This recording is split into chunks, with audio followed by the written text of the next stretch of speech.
Friday, August 2nd. Robert Krychuk reporting for Rebel News here in Lethbridge, Alberta. Verdicts have been reached by the jurors in the trial of Chris Carbert and Anthony Olenek. The most severe shared charge, conspiracy to murder. Jurors found the two defendants not guilty. All other charges they were found guilty of. The two men were charged and convicted of unlawful possession of a firearm for a dangerous purpose, mischief over $5,000, and Anthony Olenek additionally was convicted of unlawful possession of an explosive device. I'll speak with some of the folks here that are just exiting the courtroom behind me, and we'll see where their minds are at. What's your perception of Tony's attitude right now, given what's just happened? Do you have a sense of where he's at psychologically? He looked at me, he gave me his wink and a little smile. I think we've got a common understanding that nothing's ever over till it's over. So whether it's an appeal or a lawsuit or whatever comes next, he seemed okay. Let me ask you a quick question about bail. Given that bail was initially denied to both Tony Olenek and Chris Carbert, given the severity of the charge of which they've now been found not guilty, is there any mechanism through which your client and or Chris Carbert can seek some sort of compensation or remuneration if they've been sentenced, as you sort of alluded to earlier, excessively, given that they've now been found not guilty of the very charge that they were denied bail based on? That would be a civil matter. Okay. And that's certainly an open possibility depending on the sentence. The two men, Chris Carbert and Anthony Olenek, have been held in police custody for about 900 days since February 14th, 2022, when they were arrested. They were denied bail when they requested it initially. The justification for the denial of bail was that they were charged with a severe crime, conspiracy to commit murder. Specifically, they were accused of conspiring to murder police officers at the 2022 Coutts protest and blockade. The two men have now been found not guilty of that charge. At the end of the reading of the verdicts from the jurors were dismissed, and the judge asked the two parties, the defense attorneys and prosecution, what's next? Catherine Bayak, who is representing Chris Carbert, stated that the charges that her client was found guilty of, specifically possession of a firearm for a dangerous purpose and mischief over $5,000, amounts to sentencing that should be captured by the amount of time he's already spent in remand in police custody. After the jurors read their verdicts, they were dismissed from the courtroom, and Justice David Lebrans, the judge overseeing the trial, asked the various parties, the two defense attorneys and the Crown prosecutors, what was next. Catherine Bayak, who was representing Chris Carbert, said that her client had already served an amount of time in remand in police custody that should capture any sentence he may receive for the two crimes of which he was found guilty: unlawful possession of a firearm for a dangerous purpose and mischief over $5,000. She requested that a bail hearing be set immediately. Lebrans then asked the prosecution if they had any response to that. Stephen Johnston, the lead prosecutor, said that he was not consenting to bail at this time. So we'll see how that goes forward as it unfolds. I'm here with Marco Van Hugenbos. We just got the verdicts moments ago.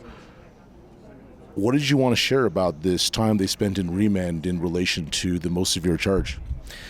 901 days today, Robert, for a charge conspiring to kill RCMP officers that they have just been found not guilty of. 901 days that these men have been away from their families, an aging widow for Tony Olenek, a mom and kids and son and daughter for Chris Carbert. These men, their lives have been changed forever. Yes, they've been found guilty of a few other charges: mischief, possession of an explosive device, possession of weapons for the purpose of dangerous use, I believe is what the wording was. But 901 days held as innocent Canadians is a national shame for this country. It's appalling, it's disgusting, and there needs to be change in the Canadian judiciary. So we're here with Marilyn Byrne. She's going to indulge us here, media personnel, for a little scrum. Marilyn, would you address the possibility that the time your client, Anthony Olenek, has already spent in remand in police custody may exceed whatever sentence he may receive for the crimes of which he's now been found guilty? Yes, he's been in prison in remand for about 2.5 years, and that would indicate a sentence of about 1.5 years. Plus, he's been in solitary, so we'd have to take that into consideration. Given that he was found not guilty of the serious crime of conspiring to murder police officers in Coutts, and only found guilty of the lesser crimes, it's very possible that he has exceeded the time that he should have spent already. So I do figure the judges seemingly to want to expedite the sentencing. We've talked about bail here tonight, but I do think he said it makes more sense to do the sentencing. The sentencing will make it more clear as to what their charges are going to amount to as far as time served, less than time served, and it'll be a bit of a fight. But it sounds like, August 12th will be that date, if not sooner. I just told Tony's mom we're going to have him out by his birthday, which is August 18th. So I fully expect that to happen. I've never believed since taking this file on that there was evidence that would support a finding of guilt in that. So it's always a tremendous relief, of course, but it's not surprising. We had a very thoughtful jury. They took plenty of time to think things over, and in the course of the trial, we could tell that they were a thoughtful group. So I think they came to a thoughtful and reasonable and reasoned decision. Just to add a little bit of context for the audience, the two defendants, Tony Olenek and Chris Carbert, were denied bail on the basis of the severity of the charge of conspiracy to murder, a charge they have both been found not guilty of. So the very basis of their denial of freedom, in terms of being denied bail, has now been overturned. So that will likely be used towards appeals to the existing bail. What's your perception of Tony's attitude right now, given what's just happened? Do you have a sense of where he's at psychologically? He looked at me, he gave me his wink and a little smile. I think we've got a common understanding that nothing's ever over till it's over. So whether it's an appeal or a lawsuit or whatever comes next, he seemed okay. Just from, all we got was the eye contact in there, but I think everybody wanted a not guilty across the board, including himself, but that was the big one. So we'll see where it goes from here. Yeah, thank you. You're welcome. First of all, he wanted to let his mother know that everything was going to be okay. And she's relieved, of course, that the more serious charge has, he's not had a conviction of that. It's a not guilty decision. But Tony has actually taken things into stride. And he will have much to say when this is over, I'm sure. Was he relieved? Very. And what about the other charges? Guilty on the other 3? We don't think that the weapons charge, the firearms charge, makes a lot of sense when the first charge is not guilty, but we'll take a look at that. Too soon to tell if there's an appeal, or? Too soon to tell if there's an appeal, and the one that we'd be watching, of course, is whether the Crown would appeal the conspiracy. I personally just didn't see the evidence of a conspiracy, and that's why we ran the trial. And take us through next steps. Justice Lebrenz indicated that he wants to have the sentencing or bail heard quickly. August 12th is the date. Let me ask you a quick question about bail.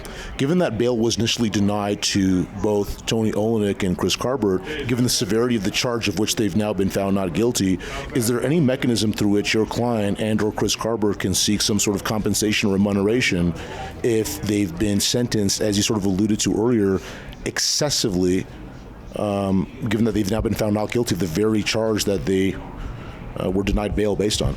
That would be a civil matter. Okay. And that's certainly an open possibility depending on the sentence. Now, one more question. You were alluding to, you mentioned that Tony had spent time in solitary confinement. Can you explain to our audience what that means in terms of some sort of equation of, I heard this 1.5 time type thing, how that applies to using time in remand as credit for a sentence for a charge a defendant has been found guilty of? Time in remand is 1.5 time, and we haven't calculated all of the time, taking that into consideration, and there's also been time in solitary, I understand. So there's a formula, and we haven't calculated that yet. Okay, thank you. Okay. Thank you for your time. Rebel News has been on this story since its inception, its beginning, its origin, with reporters at the 2022 Coutts protest and blockade producing fantastic, original, unparalleled journalism. Fast forward to 2024, August, Lethbridge, Alberta. We're still here, deeply invested in reporting on the trials that came from prosecutions of demonstrators and protesters at that peaceful and civilly disobedient demonstration. And of course, unlike our so-called mainstream media competitors, we're not getting handouts from the federal government to toe that standard line. We depend on our audience to keep us going. So please donate, contribute to our operational costs so we can maintain this journalistic enterprise. Visit truckertrials.com and stay up to date with our ongoing coverage.